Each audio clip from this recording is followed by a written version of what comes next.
एक छोटे से गांव में मीना नाम की एक विधवा लड़की अपनी सास शोभा और ससुर विनोद के साथ रहा करती थी। मीना के सास ससुर उसे जरा भी पसंद नहीं करते थे और उसे हर समय खरी खोटी सुनाया करते थे। ऐसे ही एक बार मीना मंदिर से पूजा करके घर जाती है और घर जाते ही विनोद मीना को देखकर शोभा से बोलता है, लो आ गई तुम्हारी कलमोही बहू मंदिर से घर। अरे मैंने कितनी बार तुम्हें समझाया है कि इस विधवा को मंदिर में मत जाने दिया करो। इस विधवा की वजह से सभी गांव वाले मुझे ताने मारते हैं। क्यों जी, यही कलमुही पसंद आई थी ना आपको हमारे बेटे के लिए। आप ही गए थे ना इसको देखने के लिए, करवा दी ना हमारे बेटे की शादी और देख लिया क्या नतीजा निकला। आते ही हमारे बेटे को निकल गई। अरे गलती हो गई मुझसे, मेरी अक्ल पर पत्थर पड़े थे जो मैंने इस मनहूस की शादी अपने बेटे से करवाई। इस तरह से विनोद अपनी बहू को खरी खोटी सुनाकर चला जाता है और बेचारी मीना चुपचाप घर का काम करने लगती है। तभी वहाँ शोभा आती है और अपनी बहू के बाल खींचती हुई उससे बोलती है, क्यों रे कलमुही, मैंने तुझे कल रात को कहा था ना कि सुबह मुझे अपनी सहेली के घर पार्टी में जाना है, तो मेरी साड़ी धो दियो। पर माँ जी, मैंने तो आपकी साड़ी धो दी थी और वो तो बाहर तार पर ही रखी होगी ना। अरे वो तो मुझे भी दिखाई दे रहा है कि तार पे मेरी गीली साड़ी रखी है। अगर तूने उसे समय से उतार के प्रेस करके सुखा दिया होता तो आज मैं अपनी सहेली के घर पे होती। आज तेरी वजह से मैं अपनी सहेली के घर पार्टी में नहीं जा पाई। अब मैं तो तुझे इसकी सजा देकर ही रहूंगी। पर माँ जी, इसमें मेरी क्या गलती है, मुझे छोड़ दो। सारी गलती ना तेरी ही है, अब चल तू मेरे साथ। इस तरह से शोभा मीना को खींचते हुए बाहर ले जाती है और उसे पूरी तरह से गीला कर उससे बोलती है, जैसे पूरी रात मेरी साड़ी बाहर गीली तार पर टंगी रही थी ना, वैसे ही आज पूरे दिन और रात तू गीले कपड़ों में बाहर ही खड़ी रहेगी। यही तेरी सजा है। इतना बोलकर शोभा अंदर चली जाती है और तभी वहाँ से रमन नाम का एक व्यक्ति गुजर रहा होता है और जब वो भीगी मीना को देखता है तो उसे देखते ही उसके सर पर मीना को अपनाने का भूत सवार हो जाता है और वो घर जाकर अपने माँ बाप से बोलता है, माँ, आज मैंने एक विधवा लड़की को देखा, वो बहुत सुंदर थी, मुझे उसी से शादी करनी है। अरे बेटा, तू पागल हो गया है क्या? मैं एक विधवा लड़की को अपने घर की बहू कभी नहीं बना सकती। आपको जिसे अपने घर की बहू बनानी है बना लो, पर बीवी तो वही विधवा लड़की बनेगी मेरी। इस तरह से रमन अब मीना के ऊपर नजर रखने लगता है और जहाँ जहाँ मीना जाती है वहाँ उसका पीछा करता है। ऐसे ही कुछ दिन बीत जाते हैं और एक शाम को मीना बाजार से घर जा रही होती है तो रमन उसका रास्ता रोक लेता है। उस दिन रमन भी नशे की हालत में होता है और भरी बाजार में मीना का हाथ पकड़कर उससे बोलता है, मुझे तो इस सफेद साड़ी में अच्छी नहीं लगती, इसीलिए मैं आज तुझे रंगीन करने लाया हूँ। कौन हो तुम? हाथ छोड़ो मेरा। कौन हूँ मैं? अभी पता चल जाएगा मेरी दिलरुबा। इतना बोलकर रमन अपनी जेब से सिंदूर निकालकर मीना की मांग भर देता है। ये देखकर गांव के सभी लोग बहुत हैरान होते हैं, जिसके बाद पूरे गांव में पंचायत बैठती है, पर रमन की माँ इस रिश्ते को नहीं अपनाती, जिस पर शोभा पंचायत वालों से बोलती है, सरपंच जी, पूरा गांव गवाह है कि इस नशेड़ी लड़के ने मेरी विधवा बहू की मांग भरी है, इसीलिए अब मेरी बहू इनके घर की इज्जत है। अगर ये इज्जत से इसको अपने साथ नहीं लेकर गए तो मुझे मजबूरन कोर्ट का दरवाजा खटखटाना पड़ेगा। रमन की माँ, शोभा बिल्कुल सही कह रही है। जिस तरह से तुम्हारे बेटे ने एक विधवा की इज्जत को तार तार किया है, इसकी यही सजा है कि वो उसे अपनी बीवी बनाकर रखे। अगर आप लोगों ने ऐसा नहीं किया तो हमें इसके खिलाफ कोई सख्त कदम उठाना भी पड़ सकता है। अब ना चाहते हुए भी रमन की माँ को मीना को अपने घर की बहू बनाना पड़ता है। जहाँ रमन की माँ मजबूरी में मीना को अपने घर की बहू बनाकर लाती है तो वहीं शोभा बहुत खुश होती है और अपने पति विनोद से बोलती है, अरे आज तो मैं बहुत खुश हूँ जी, आज मेरे सर से एक बला टल गई। क्या तुम खुश हो? अरे उस मीना की वजह से हमारी नाक कट गई और तुम खुश हो? अरे कोई नाक वाक नहीं कटी हमारी, और वैसे भी हम तो यही चाहते थे कि इस मनहूस से हमारा पीछा छूट सके। और मैंने क्या किया, मौके पे चौका मार दिया और उस लड़के ने नशे की हालत में हमारी विधवा बहू की मांग भर दी और मैंने पूरे होशो हवासों में रहकर अपनी विधवा बहू को उसके घर की इज्जत बना डाली। अरे वाह मेरी शोभा, इस तरह से शोभा के सर से उसकी विधवा बहू का बोझ खत्म हो जाता है। तो वहीं दूसरी ओर बेचारी मीना अपने नए ससुराल में आकर मन ही मन सोचती है, मीना अब यही तेरी किस्मत है, जैसा भी है अब यही तेरा ससुराल है। शायद अब मेरी जिंदगी में भी बहुत जल्द खुशियाँ आ जाए और क्या पता रमन जी भी सुधर जाए। शायद वो मुझसे सच में बहुत प्यार करते हैं, तभी तो उन्होंने सबके सामने मेरी मांग भरी।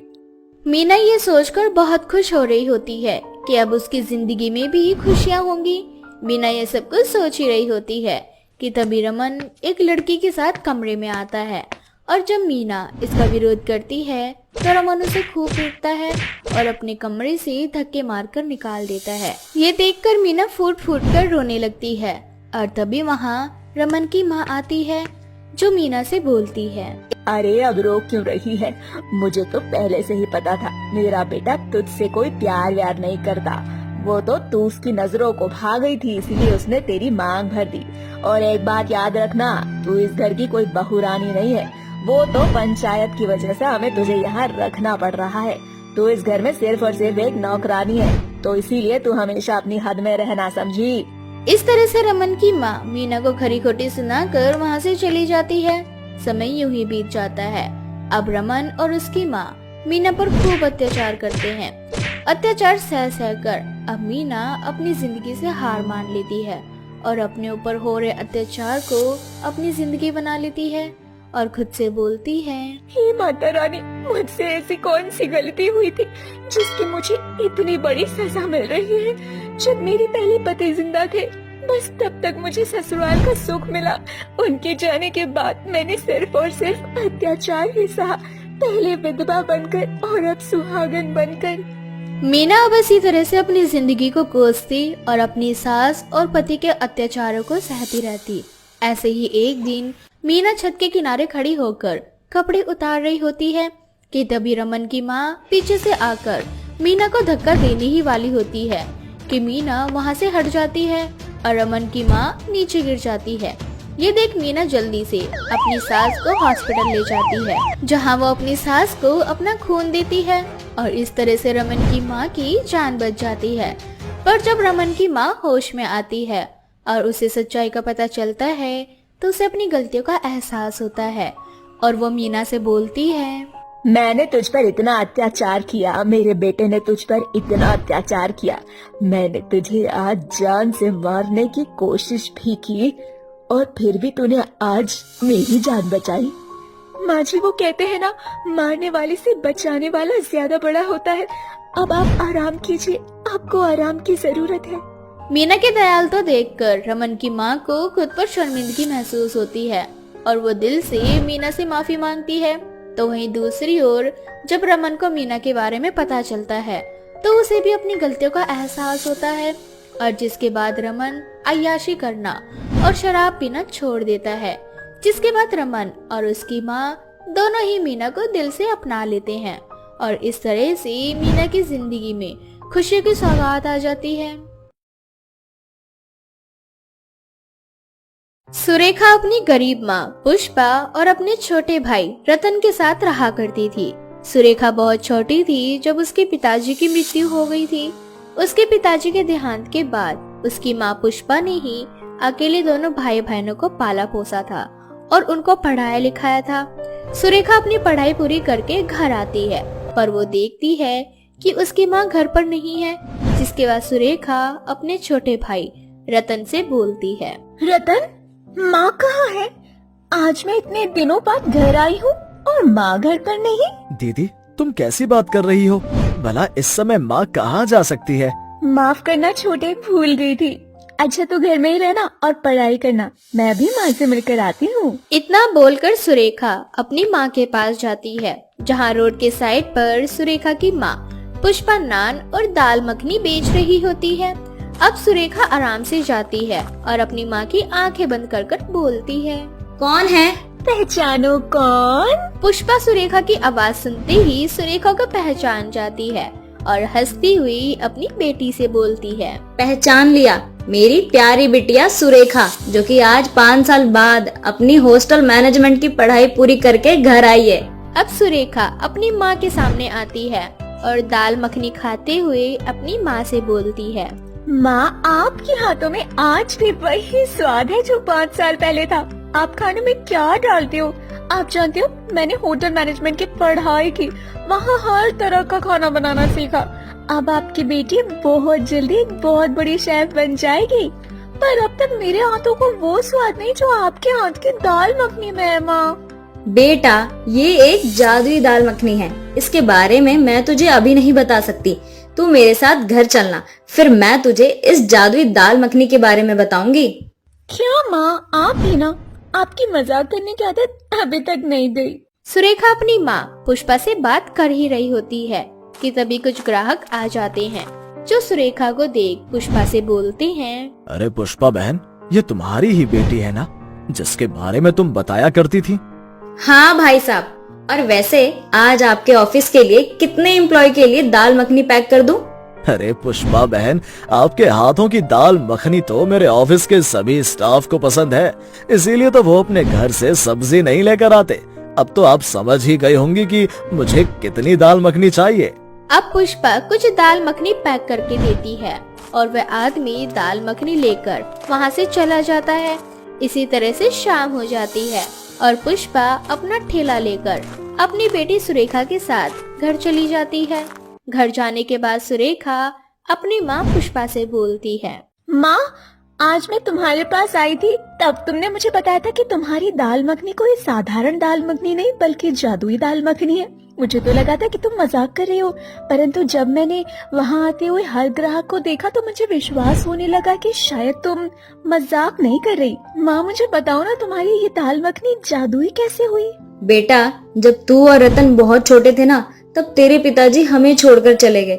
उस समय मुझे कोई और दूसरा रास्ता नजर नहीं आ रहा था कि मैं तुम्हारी परवरिश कैसे करूं। इसीलिए मैंने खुदकुशी करने का फैसला किया।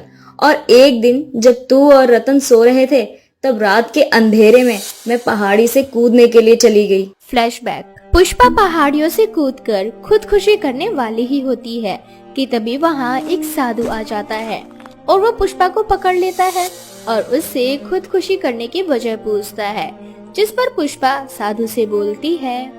गुरुजी, मेरे पास मरने के अलावा कोई और दूसरा रास्ता नहीं है। मेरे पति मुझे और मेरे बच्चों को छोड़कर चले गए हैं। अब मुझे समझ में नहीं आ रहा कि मैं अपने बच्चों की परवरिश कैसे करूं। लेकिन ये समाज मुझे और मेरे बच्चों को जीने नहीं दे रहा। मैंने सोचा कि मैं नान और दाल मखनी बनाकर बेचूं, लेकिन मुझे अपने पति जैसा दाल मखनी बनाना नहीं आता। मैं क्या करूं? बस इसीलिए मैंने मरने का फैसला लिया। मरना जिंदगी का हल नहीं होता बेटी, और तुम तो चली जाओगी, पर क्या तुमने एक बार भी अपने बच्चों के बारे में सोचा जो अपनी माँ के लिए जी रहे हैं? तुमने कभी सोचा कि तुम जब इस दुनिया से चली जाओगी तो तुम्हारे बच्चों का क्या होगा?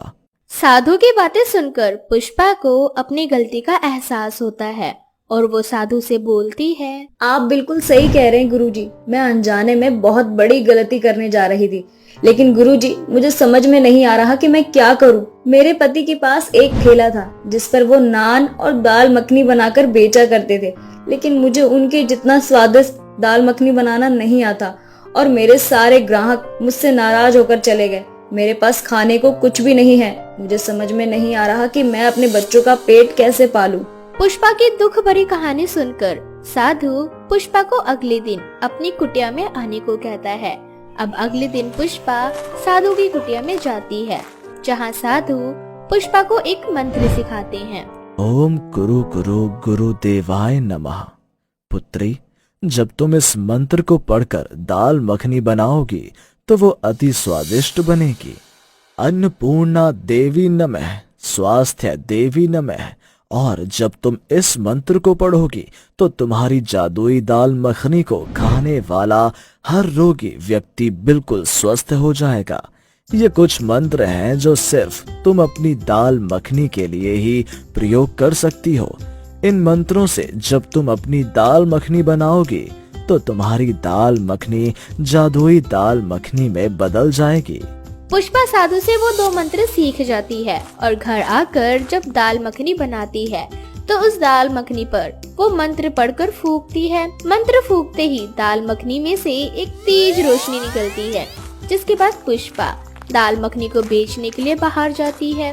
और जब ग्राहक पुष्पा के हाथों की दाल मखनी खाते हैं तो उंगलियां चाटते रह जाते हैं। बस बेटा, उस दिन से उस मंत्र की मदद से मैंने जादुई दाल मखनी को बेचना शुरू किया और धीरे धीरे इतनी अच्छी कमाई होने लगी मेरी कि मैंने तुम दोनों की बहुत अच्छी परवरिश की और तुझे दूर भेज सकी ताकि तू जो बनना चाहती थी वो बन सके। माँ, अगर ऐसा है तो ये मंत्र मुझे भी सिखाओ ताकि मास्टर शेफ का खिताब मैं ही जीत सकूं। सुरेखा के कहने पर पुष्पा उसे वो जादुई मंत्र सिखा देती है, जिसका उपयोग सुरेखा दाल मखनी बनाने में करती है। इसी तरह से कुछ दिन बीत जाते हैं और सुरेखा का कंपटीशन शुरू हो जाता है। सुरेखा अपने कंपटीशन में दाल मखनी बनाती है और मंत्र के कारण उसकी दाल मखनी इतनी स्वादिष्ट बनती है कि वहाँ के सभी जज सुरेखा को मास्टर शेफ का खिताब देने के लिए मजबूर हो जाते हैं। इस तरह से सुरेखा मास्टर शेफ का खिताब जीत जाती है। लेकिन तभी अचानक मंच पर आग लग जाती है और उस आग में काफी लोग जल जाते हैं। बहुतों की हालत गंभीर हो जाती है तो कुछ की हालत नॉर्मल होती है। तभी सुरेखा को अपनी माँ का दूसरा मंत्र याद आता है। माँ ने बताया था कि दूसरा मंत्र भी दाल मखनी के लिए ही है। अगर मैं उस मंत्र को पढ़कर दाल मखनी फूकूंगी तो उस मखनी में ऐसी शक्तियाँ प्रवेश होंगी जिससे उस दाल मखनी को खाने वाला हर व्यक्ति ठीक हो जाएगा। मुझे अपनी जादुई दाल मखनी का इस्तेमाल करना होगा ताकि मैं मासूम लोगों की जान बचा सकूं।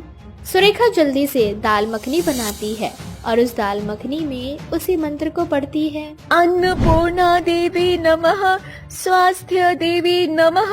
अब सुरेखा उस दाल मखनी को बीमार व्यक्तियों के पास ले जाती है और सभी को थोड़ी थोड़ी दाल मखनी खिलाती है। उस दाल मखनी को खाने के 24 घंटे के अंदर अंदर सभी बीमार व्यक्ति स्वस्थ हो जाते हैं और उनकी तबीयत बिल्कुल ठीक होने लगती है।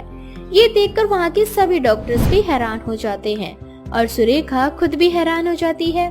जिसके बाद सुरेखा को अपनी माँ की कही सभी बातों पर विश्वास हो जाता है और इस तरह से आने वाले समय में सुरेखा और पुष्पा इसी तरह से जरूरतमंद लोगों की मदद करते हैं। सफेद बालों वाली बहू। यूं तो चांदनी एक खुश मिजाज लड़की थी, परंतु उसके सफेद बाल उसे खुश नहीं रहने दिया करते थे।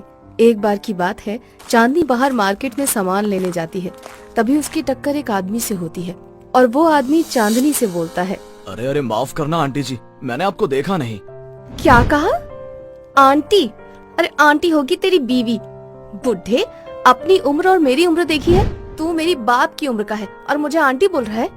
सॉरी मैडम, मैंने आपको देखा नहीं। मेरी नजर सिर्फ आपके इन सफेद बालों पर गई तो मुझे लगा कि आप कोई बुजुर्ग महिला हैं। मुझे माफ कर दीजिएगा। इस तरह से वो आदमी माफी मांगकर वहाँ से चला जाता है और चांदनी भी शॉपिंग करके घर आ जाती है। गुस्से में सारा सामान बेड पर पटक कर वो बैठ जाती है। तभी वहाँ उसकी माँ रीना आती है और चांदनी को गुस्से में देखकर उससे बोलती है, अरे क्या हो गया मेरी बेटी को आज? मेरी बेटी इतने गुस्से में क्यों नजर आ रही है? माँ, अगर इस उम्र में मुझे कोई बूढ़ी आंटी या दादी बोलेगा तो मुझे गुस्सा नहीं आएगा तो और क्या होगा? अच्छा ठीक है, अब गुस्सा मत हो और जाकर तैयार हो जा। भूल गई क्या, आज तुझे लड़के वाले देखने आ रहे हैं। कुछ ही समय में वो लोग घर आते होंगे। जा, अब जाकर जल्दी से तैयार हो जा। रीना के बोलने पर चांदनी जल्दी से जाकर तैयार हो जाती है और कुछ ही देर में लड़के वाले उसे देखने के लिए आ जाते हैं और रीना लड़के वालों से बात करने लगती है। इसी बीच लड़के की माँ रीना को लड़की दिखाने के लिए कहती है और कुछ देर बाद चांदनी अपने हाथों में चाय की ट्रे लेकर लड़के वालों के सामने आती है, परंतु लड़का चांदनी के सफेद बाल देखकर उससे बोलता है, धन्यवाद आंटी जी। अरे बहन जी, अब तो तुम जल्दी से अपनी बेटी को बुलवा दो। अब हमसे और बर्दाश्त नहीं हो रहा है। अब हम बस एक बार देख लें तो ये रिश्ता भी पक्का कर देंगे।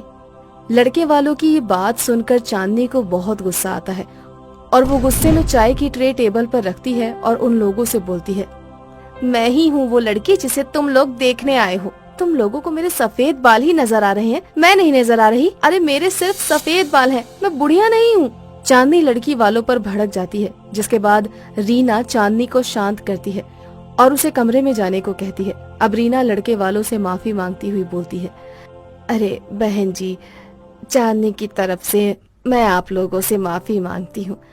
दरअसल हर कोई उसके सफेद बालों का मजाक बनाता है, कोई भी उसके साथ सीधे मुंह बात नहीं करता, बस इसीलिए वो थोड़ी सी चिड़चिड़ी होती जा रही है।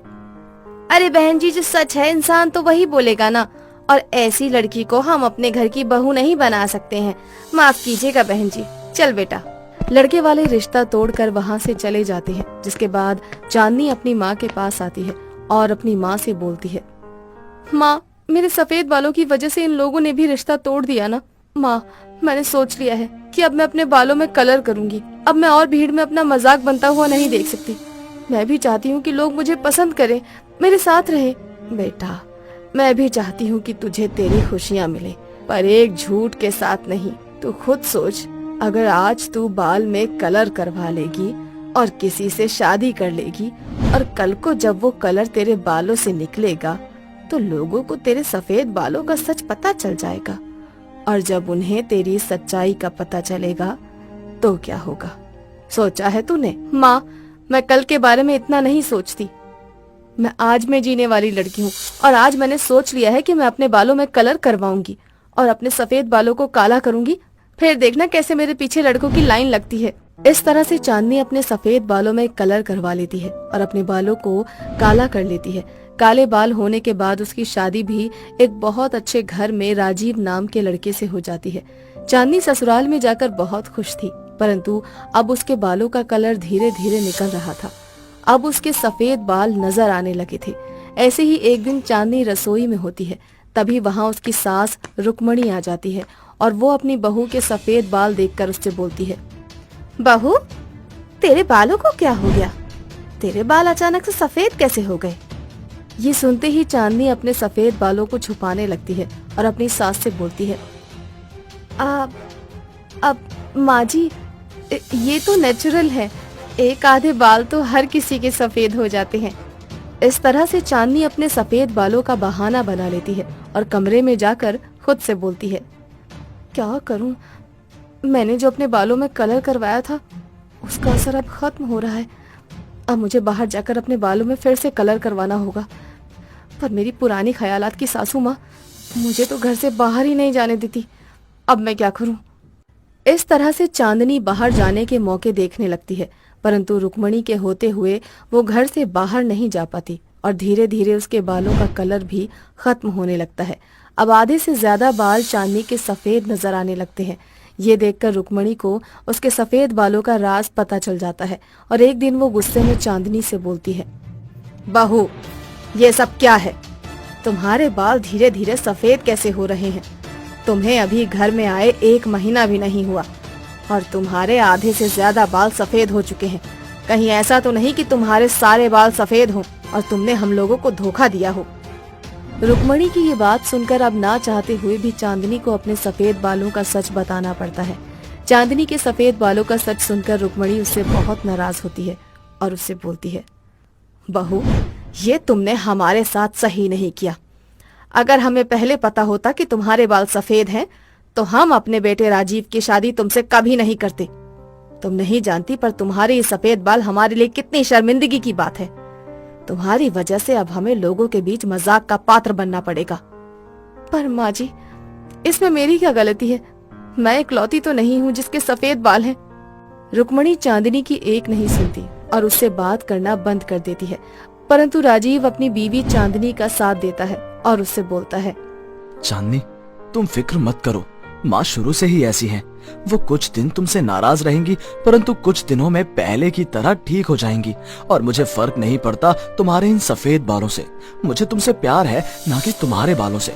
और रही सफेद बाल की बात, तो आजकल पॉल्यूशन ही इतना ज्यादा हो रहा है कि आधे से ज्यादा जनरेशन के बाल सफेद हो रहे हैं। पर ये बात माँ जी को कौन समझाएगा? मैं और मेरी शैतान बहन रूबी है ना, जो लंदन में पढ़ाई कर रही है, वो परसों ही घर आ रही है।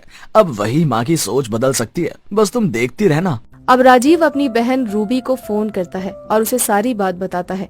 अब 2 दिन बाद रूबी घर आ जाती है और जब वो घर आती है तो उसकी माँ अपनी बेटी के सफेद बाल देखकर उससे बोलती है, रूबी बेटा, ये तेरे बालों का कौन सा हेयर स्टाइल है? माँ अब मैं तुम्हें क्या बताऊं, विदेश हो या देश, हर जगह पॉल्यूशन इतना ज्यादा हो चुका है कि हर 10 में से 8 लोगों के बाल सफेद होते जा रहे हैं। उनमें से एक मैं भी थी। मेरे बाल सफेद हो गए माँ, तो मैंने सोचा क्यों ना कलर करवा लूं, और फिर मैंने सफेद कलर करवा लिए। अब मेरे बालों को देखो, अब मेरे बाल चांदी जैसे चमकते हैं और इसमें मेरे सफेद बाल भी छुप गए और किसी को पता भी नहीं चलता कि मेरे सफेद बाल हैं। क्यों? अच्छा आइडिया है ना माँ। जब रुक्मणी खुद की बेटी के सफेद बालों को देखती है तो उसकी सोच बदल जाती है और उसकी नाराजगी भी धीरे धीरे चांदनी से खत्म होने लगती है, जिसके बाद रुक्मणी चांदनी के साथ एक बार फिर से पहले की तरह रहने लगती है और इस तरह से राजीव और रूबी का प्लान सक्सेसफुल हो जाता है।